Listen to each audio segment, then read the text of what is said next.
আমরা আল্লাহ পাকের দরবারে লাখো কোটি শুকরিয়া জ্ঞাপন করছি। জালিম সরকারের হাত থেকে আল্লাহ আমাদেরকে মুক্তি দিয়েছেন। আজকে বিশ্ববরণ্য আলেম আল্লামা দেলোয়ার হোসেন সাইদি সাহেবের মৃত্যুবার্ষিকী, আমরা তার জন্য দোয়া করব। দেখেন, বক্তব্য দিলে 3-4 ঘন্টা দুঃখ শেষ করা যাবে না, মনের কষ্ট বইলে শেষ করা যাবে না। 17 বছরে এখানে যারা উপস্থিত হয়েছেন, একটা মানুষের নির্যাতনের বাচ্চা নাই।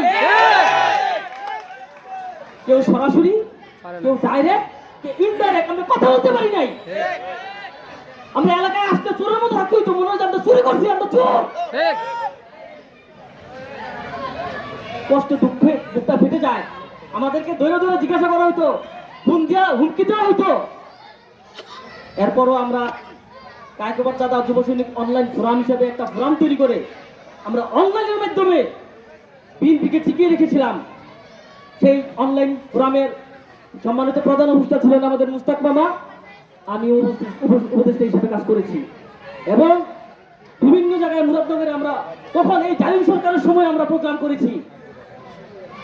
আমরা চেষ্টা করেছি এগুলোর বিরোধিতা করতে।